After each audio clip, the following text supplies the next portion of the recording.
ಈಗ ಮುಂದಿನ ರಾಶಿಗಳ ಕಡೆ ಗಮನ ಹರಿಸೋ ಸಮಯ. ತುಲಾ ರಾಶಿ, ವೃಶ್ಚಿಕ ಮತ್ತು ಧನುರಾಶಿಯ ಇಡಿವಾರದ ಫಲಾಫಲ ನೋಡೋಣ. ತುಲಾ ರಾಶಿಯವರಿಗೆ ಹೇಗಿದೆ? ತುಲಾ ರಾಶಿಯವರಿಗೆ ವಾರದ ಆದಿಯಲ್ಲಿ ಹೇಗಿರ್ತದಪ್ಪ? ವೃತ್ತಿಯಲ್ಲಿ ಆಗಂತುಕ ಸಮಸ್ಯೆಗಳು ಬರಬಹುದು. ಸ್ತ್ರೀಯರಿಗೆ ಭಯ ಆತಂಕ ಹೆಚ್ಚಾಗಬಹುದು. ಅದು ಮಂಗಳವಾರ ಬುಧವಾರ. ದಾಂಪತ್ಯದಲ್ಲಿ ಅನ್ಯೋನ್ಯತೆ ಚೆನ್ನಾಗಿದೆ, ಖರ್ಚು ಕಡಿಮೆ. ನೋಡಿ, ಈ ತೃತೀಯದಲ್ಲಿ ಚಂದ್ರ ಮಾಂದಿಯರಿದ್ದಾಗ ಅಚಾನಕ್ಕಾಗಿ ಬಂದುಬಿಡುತ್ತೀರಿ ಸಮಸ್ಯೆಗಳು. ಹೇಗೆ ಬರುತ್ತೆ, ಯಾಕೆ ಬಂತು ಗೊತ್ತಾಗೋದಿಲ್ಲ. ಅದಕ್ಕೆ ನೀವು ಪ್ರಿಪೇರು ಆಗಿರೋದಿಲ್ಲ. ಸಾಮಾನ್ಯವಾಗಿ ಹಾಗೆ ಕಷ್ಟಗಳು ಪ್ರಿಪೇರ್ ಆಗಿರೋದು ಸಡನ್ನಾಗಿ ಬಂದುಬಿಡ್ತವೆ. ಅಂಥದ್ದು ಜಾಸ್ತಿ ಈ ವಾರದಲ್ಲಿ ನಿಮಗೆ. ಅದರಲ್ಲೂ ಮಂಗಳವಾರ ಬುಧವಾರ ಅಂತೂ ಕಟ್ಟಿಟ್ಟು ಬುತ್ತಿ ಅದು ಆ ರೀತಿಯಲ್ಲಿರ್ತದೆ. ಹೀಗಾಗಿ ದುರ್ಗಾಷ್ಟಮಿ ದಿವಸ ಬಹಳ ಎಚ್ಚರಿಕೆಯಿಂದ ಇರಬೇಕು ನೀವು. ಕೆಲಸ ಕಾರ್ಯಗಳಲ್ಲೆಲ್ಲ ಅಲ್ಲಿ ಕರ್ಮಾಧಿಪತಿ ತುಲಾರಾಶಿಗೆ ಕರ್ಮಾಧಿಪತಿ ಯಾರು? ಚಂದ್ರನೇ. ಅವನು ಮಾಂದಿ ಜೊತೆಗಿದ್ದಾಗ ಕೆಲಸಗಳಲ್ಲೂ ಹಾಗೆ ಆಗಿಬಿಡುತ್ತೆ. ಕೆಲಸದ ಭಾರ ಆಗಬಹುದು, ಕೆಲಸದಲ್ಲಿ ಏನೋ ಅಪಮಾನವೋ ಅವಮಾನವೋ ಮತ್ತು ಇನ್ನೊಬ್ರು ಯಾರೋ ಮಾಡಿ ತಪ್ಪೋ ಪಾಪ ನಿಮ್ಮ ತಲೆ ಮೇಲೆ ಬಂದುಬಿಡ್ತಕ್ಕಂಥ ಸಾಧ್ಯತೆ ಇವುಗಳೆಲ್ಲ ಇದ್ದಾವೆ. ಹೀಗಾಗಿ ನಾಜೂಕಿರಲಿ ಕೆಲಸದಲ್ಲಿ. ಇನ್ನು ವಾರಾಂತ್ಯ ಗಮನಿಸೋಣ. ವಾರಾಂತ್ಯದಲ್ಲಿ ಏನಾಗುತ್ತೆ, ನಿಮಗೆ ಚಂದ್ರ ಸ್ವಲ್ಪ ಮಟ್ಟಿಗೆ ಮುಂದಕ್ಕೆ ಹೋಗ್ತಾನೆ. ಸ್ವಲ್ಪ ಮಟ್ಟಿಗೆ ನಿಮಗೆ ಬಂಧು ಮಿತ್ರರಿಂದ ಸ್ವಲ್ಪ ಒಳ್ಳೆಯ ಸಹಕಾರ ಕಾಣಲಿಕ್ಕೆ ಅವಕಾಶ ಇದೆ. ಆತಂಕ ಪಡ. ವೃತ್ತಿಯಲ್ಲೂ ಅನುಕೂಲ ಕಾಣ್ತೀರ. ಅದರಲ್ಲೂ ಹಾಲು ಹೈನು ಕ್ಷೇತ್ರಗಳಲ್ಲಿ ಇರ್ತಕ್ಕಂಥವ್ರಿಗೆ, ಕೃಷಿ ಚಟುವಟಿಕೆಗಳಲ್ಲಿ, ಧಾನ್ಯ ವ್ಯಾಪಾರ, ದಿನಸಿ ವ್ಯಾಪಾರಿಗಳು ಅಂತೀವಲ್ಲ, ಅವರಿಗೆಲ್ಲ ತುಂಬ ಚೆನ್ನಾಗಿದೆ. ಹೆಚ್ಚಿನ ಆದಾಯ ಬರಲಿಕ್ಕೆ ಅವಕಾಶ ಇದೆ. ಡೈರಿ ಪ್ರಾಡಕ್ಟ್ ಅವರು ಆ ಕ್ಷೇತ್ರದಲ್ಲಿರೋರಿಗಂತೂ ತುಂಬ ಚೆನ್ನಾಗಿದೆ.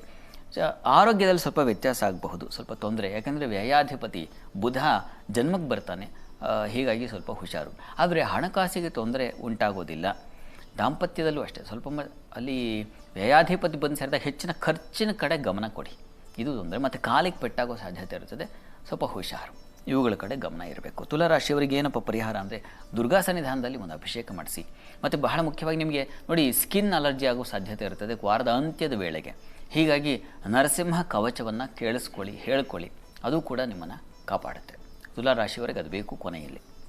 ಇನ್ನು ವೃಶ್ಚಿಕಕ್ಕೆ ಹೋಗೋಣ. ವೃಶ್ಚಿಕ ರಾಶಿಯವರಿಗೆ ವಾರದ ಆದಿಯಲ್ಲಿ ಸ್ವಲ್ಪ ಆಹಾರದಲ್ಲಿ ಹುಷಾರು. ಕುಟುಂಬದಲ್ಲಿ ಘರ್ಷಣೆಗಳು ಉಂಟಾಗುತ್ತೆ. ಸ್ತ್ರೀಯರಿಗೆ ಹಣ ಮಾತಿನಿಂದ ಹಾನಿ, ಆಹಾರದಲ್ಲೂ ತೊಂದರೆ ಉಂಟಾಗಬಹುದು, ಹುಷಾರು.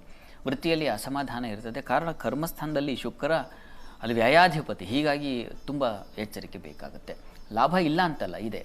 ಶಿಕ್ಷಣ ಹಾಗೂ ಔಷಧ ಕ್ಷೇತ್ರದವರಿಗೆ ತುಂಬ ಚೆನ್ನಾಗಿದೆ, ಲಾಭದಾಯಕವಾದ ವಾರದ ಆದಿಯಲ್ಲಿ ಚೆನ್ನಾಗಿದೆ. ಮೆಡಿಕಲ್ ಫೀಲ್ಡಲ್ಲಿ ಇರ್ತಕ್ಕಂಥವ್ರಿಗೆ, ಅದರಲ್ಲೂ ಪ್ಯಾರಾಮೆಡಿಕಲಲ್ಲಿ ಕೆಲಸ ಮಾಡ್ತಕ್ಕಂಥವ್ರಿಗೆ ತುಂಬ ಚೆನ್ನಾಗಿದೆ.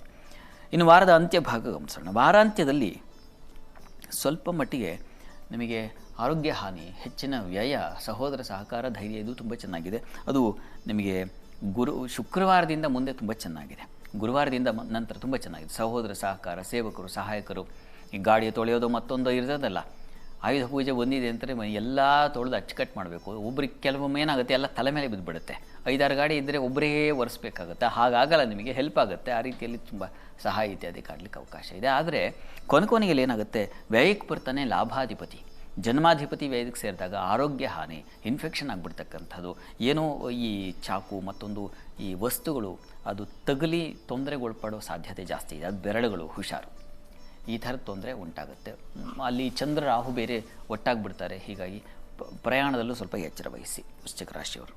ಪ್ರಾರ್ಥನೆಗೆ ಏನಪ್ಪ ಅಂತಂದರೆ ನೋಡಿ, ಅಮ್ಮನವ್ರ ಸನ್ನಿಧಾನ ದರ್ಶನ ಮಾಡ್ತಕ್ಕಂಥದ್ದು. ಮತ್ತು ಬಹಳ ಮುಖ್ಯವಾಗಿ ನೀವು ಕೂಡ ಸುಬ್ರಹ್ಮಣ್ಯ ಕವಚ, ಇದ್ರ ಜೊತೆಗೆ ಸುಬ್ರಹ್ಮಣ್ಯ ಕವಚವನ್ನು ಹೇಳ್ಕೊಳ್ಳಿ, ಕೇಳಿಸ್ಕೊಳ್ಳಿ, ತಪ್ಪದೇ ಇದನ್ನು ಮಾಡಿ. ಇದು ಬೇಕು, ಯಾಕೆಂದರೆ ತೊಂದರೆಗೊಳಪಟ್ಬಿಡ್ತೀರ. ಹೀಗಾಗಿ ಈ ಒಂದು ಪ್ರಯತ್ನದಿಂದ ನೀವು ಪಾರಾಗ್ತೀರ.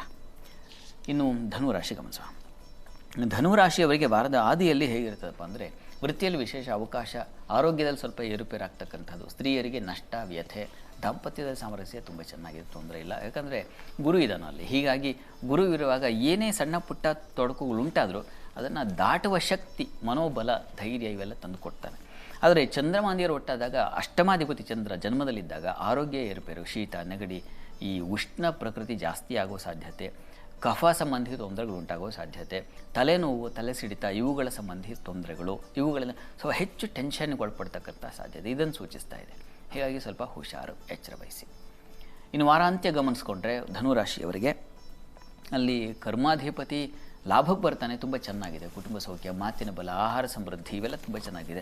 ಹೆಣ್ಮಕ್ಳಿಗೆ ಬಹಳ ವಿಶೇಷವಾದ ಅನುಕೂಲಗಳು, ವಿದೇಶ ವಹಿವಾಟಿನಿಂದ ಲಾಭಗಳು ಕಾಣ್ತಕ್ಕಂಥದ್ದು, ವಿದ್ಯಾರ್ಥಿಗಳಿಗೆ ಬಲ ತುಂಬ ಚೆನ್ನಾಗಿದೆ. ಮಾತಿನ ಕೌಶಲ್ಯ ಅಲ್ಲಿ ಪ್ರಾಜ್ಞಶ್ಚ ಶಶಿ, ಮೃದುವಾಕ್ ಅಂತಿದೆ, ಮೃದುವಾಕ್ ಶುಭದೃಕ್ ಅಂತ. ನಿಮ್ಮ ನೋಟ, ಮಾತು ಎಲ್ಲವೂ ಚೆನ್ನಾಗಿರ್ತದೆ. ಆ ರೀತಿಯಲ್ಲಿ ಕೊನೆಯಲ್ಲಿ ತುಂಬ ಚೆನ್ನಾಗಿದೆ. ಪ್ರಾರ್ಥನೆಗೆ ಧನುರಾಶಿಯವರಿಗೆ ದುರ್ಗಾ ಕವಚ ಪ್ರಾರಂಭದಲ್ಲೇ ಆಗೋ ತೊಂದರೆ ಇದು. ಹೀಗಾಗಿ ಸಪ್ತಮಿ, ಅಷ್ಟಮಿ, ನವಮಿ ತಪ್ಪದೆ 3 ದಿವಸ ದುರ್ಗಾ ಕವಚ ಪಠಣ, ಚಂಡಿ ಕವಚ ಪಠಣ ಮಾಡಿ ಅಥವಾ ಕೇಳಿಸ್ಕೊಳ್ಳಿ, ಅದು ಅನುಕೂಲ ಆಗುತ್ತೆ.